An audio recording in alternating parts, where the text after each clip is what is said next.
Haleluya, Shalom, salam sejahtera bagi kita semua dimanapun kita berada pada kesempatan pagi hari ini.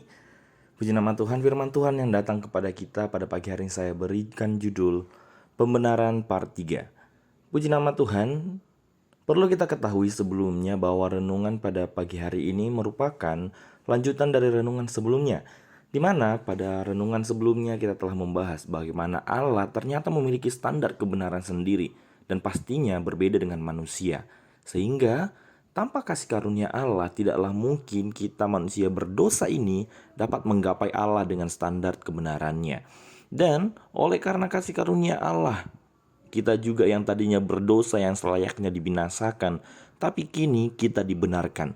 Dan dari pembenaran inilah akhirnya kita yang tadinya adalah hamba dosa, kini menjadi hamba kebenaran. Doulos dikaiosune. Kita diberikan gelar yang baru. Ya, puji Tuhan.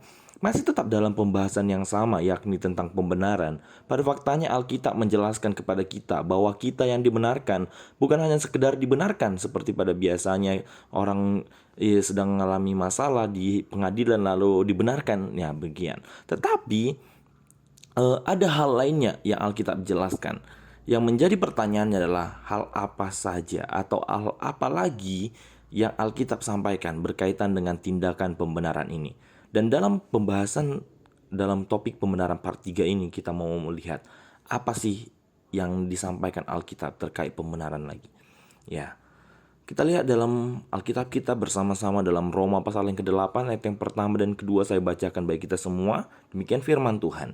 Demikianlah sekarang tidak ada penghukuman bagi mereka yang ada di dalam Kristus Yesus. Roh yang memberi hidup telah memerdekakan kamu dalam Kristus dari hukum dosa dan hukum maut. Dalam konteks pembahasan ini, pastinya tidak dapat kita lepaskan dari pembahasan tentang pembenaran. Dalam ayat ini dijelaskan bahwa sekarang tidak ada lagi penghukuman bagi mereka yang ada di dalam Kristus Yesus.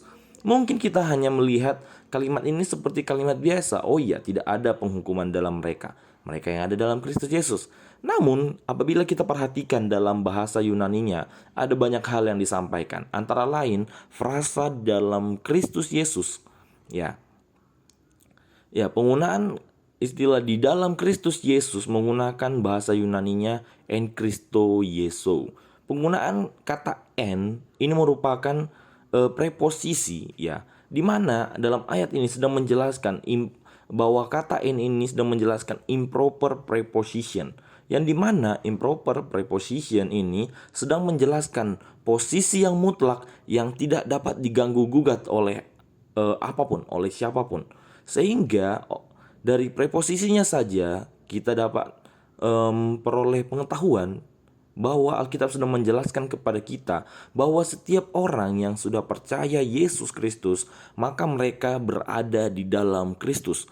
Dan posisi itu adalah posisi yang mutlak, yang tidak dapat diganggu gugat oleh apapun ataupun oleh siapapun.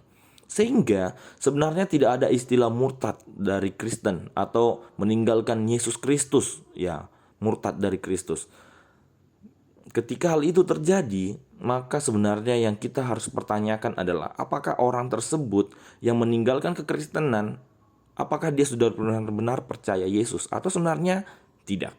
Ya, dan kembali ke topik utama kita, dari ayat ini kita sedang dijelaskan bahwa setiap orang yang memang benar-benar ada di dalam Kristus, mereka yang benar-benar telah percaya Yesus Kristus, mereka yang ada di dalam Kristus, posisinya mutlak dan tidak dapat diganggu oleh apapun, maka penghukuman tidak ada lagi bagi mereka. Dan pastinya apabila kita melihat konteks pembahasan dalam ayat-ayat ini, dalam kitab Roma ini, dan pastinya penghukuman yang dimaksud di sini adalah penghukuman maut, kematian yang kekal.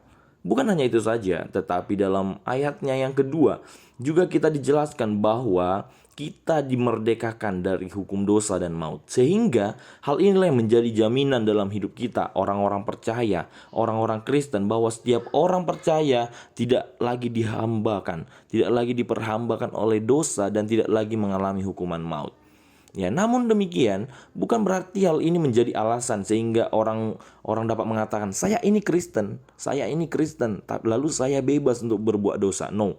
Kehidupan kita sebagai seorang Kristen pastinya menjadikan Kristus sebagai patokan hidup kita, dasar hidup kita. Dan menjadi seorang Kristen, kita tidak bisa lepaskan dari fakta bagaimana Roh Kudus itu ada dalam kehidupan kita, yang pastinya menuntun kehidupan kita untuk melakukan kebenaran dan juga melakukan hal-hal yang kudus. Sehingga ketika kita masih berada di dalam dosa dan menjadikan dosa sebagai gaya hidup kita, maka kita pun perlu pertanyakan tentang kekristenan kita.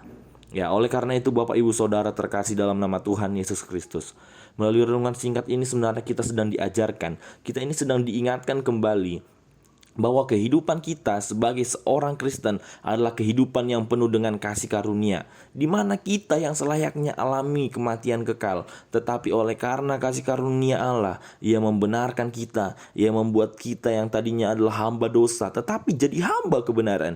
Dan bukan hanya itu saja, tetapi Ia juga memberikan jaminan pada kita bahwa setiap kita yang ada di dalam Kristus Yesus tidak akan mengalami penghukuman kekal karena kita telah dimerdekakan. Sehingga oleh karena itu Bapak Ibu Saudara, sebagai seorang yang telah merdeka, sebagai orang yang telah dimerdekakan oleh Tuhan, maka hiduplah selayaknya sebagai orang merdeka. Tidak lagi hidup di bawah penghambaan dosa, tidak menghidupi dosa, tidak menjadikan dosa sebagai gaya hidup kita lagi.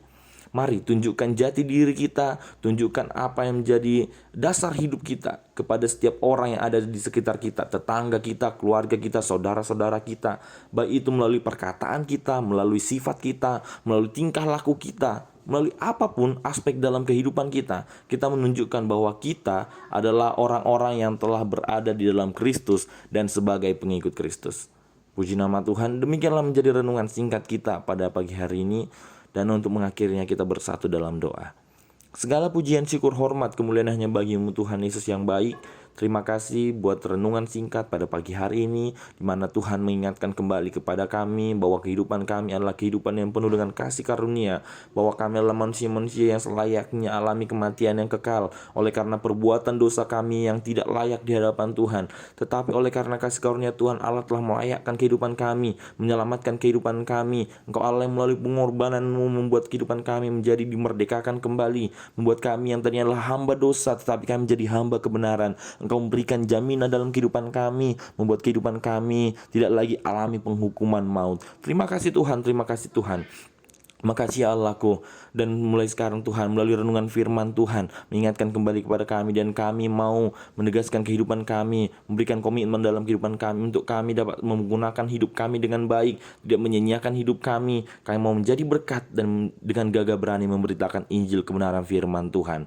Terima kasih Tuhan, terima kasih ya Allahku. Hanya di dalam nama Tuhan Yesus Kristus kami terima firman Tuhan. Haleluya, amin. Puji nama Tuhan. Tetap semangat, tetap sukacita dimanapun kita berada. Tuhan Yesus memberkati selalu.